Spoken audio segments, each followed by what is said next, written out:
लैंगिक अत्याचार प्रकरणी एका नामवंत महाराजाला तब्बल 10 वर्षाच्या तुरुंगवासाची शिक्षा सुनावण्याची खळबळजनक बातमी समोर येत आहे। लैंगिक अत्याचार प्रकरणी दिगंबर जैन मुनी शांतीसागर महाराज यांना 10 वर्षाच्या तुरुंगवासाची शिक्षा न्यायालयाने सुनावली आहे। 19 वर्षीय मुलीवर लैंगिक अत्याचार केल्याप्रकरणी ही शिक्षा सुनावण्यात आली असल्याची माहिती हाती लागली आहे। सूरत सत्र न्यायालयाने याबाबत त्यांना दोषी ठरवलं आहे। नेमकं काय आहे प्रकरण हे सविस्तर जाणून घेण्यासाठी मित्रांनो, तुम्ही या चॅनलवर नवीन असाल तर तुम्हाला एक छोटीशी विनंती असणार आहे। खाली दिसत असलेले घंटीचे बटन ऑलवर दाबून चॅनलला सबस्क्राइब करा, म्हणजे तुम्हाला प्रत्येक बातमीची नोटिफिकेशन आपोआप मिळत राहील आणि घटनेतील सविस्तर वृत्तांत तुमच्यापर्यंत पोहोचविण्यासाठी आम्हालाही मोटिवेशन मिळत राहील। नमस्कार, मी शिवाजीराव गायकवाड आणि तुम्ही पाहत आहात आवाज बहुजनांचा न्यूज। सूत्राकडून मिळालेल्या माहितीनुसार दिगंबर जैन मुनी शांतीसागर महाराज यांनी 2017 मध्ये एका 19 वर्षीय श्राविका नामक मुलीवर लैंगिक अत्याचार केला होता। शुक्रवारी त्यांना या प्रकरणात न्यायालयाकडून दोषी ठरवण्यात आले। त्यांची शिक्षा सुद्धा जाहीर करण्यात आली आहे, ज्यामध्ये शांतीसागर यांना 10 वर्षाच्या तुरुंगवासाची शिक्षा सुनावण्यात आली आहे।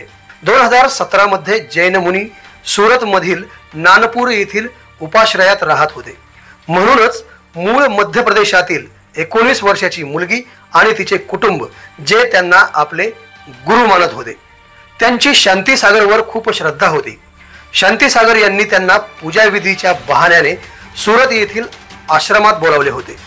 रात्री कुटुंब आश्रयस्थानात राहिले त्यावेळी रात्री 9:30च्या सुमारास शांतीसागर यांनी मुलीला पूजेचे निमित्त करून त्यांच्या खोलीत बोलावले आणि कुटुंबातील सदस्यांना खोली बाहेर उभे राहण्यास सांगितले होते। त्यावेळी पूजेच्या बहाण्याने धमकी देऊन मुलीवर लैंगिक अत्याचार करण्यात आला होता। सुरुवातीला कुटुंबाने आपला सामाजिक आदर गमावू नये म्हणून गप्प बसले, परंतु नंतर इतर मुलींसोबत असे घडू नये असे वाटून कुटुंबाने घटनेच्या 13 दिवसांनी सूरत मधील अथव लाईन्स पोलीस ठाण्यात तक्रार दाखल केली होती। पोलिसांनी गुन्हा दाखल करून जैन मुनी शांतीसागर यांना अटक केली। पीडितेने तिच्या तक्रारीत असाही आरोप केला आहे की घटनेच्या काही दिवस आधी जैन मुनींनी तिच्याशी फोनवर बोलले होते आणि पूजाविधीसाठी पीडितेचा नग्न फोटोही मागितला होता। ते म्हणायचे की पूजेसाठी असे चित्र आवश्यक आहे। लैंगिक अत्याचाराच्या आरोपानंतर शांतीसागर यांना सूरतच्या अथव लाईन्स पोलिसांनी अटक केली। तेव्हापासून ते सूरत मधील लाजपोर तुरुंगात न्यायालयीन कोठडीत होते। आरोपपत्र सादर झाल्यापासून सत्र न्यायालयात या प्रकरणाची सुनावणी सुरू होती।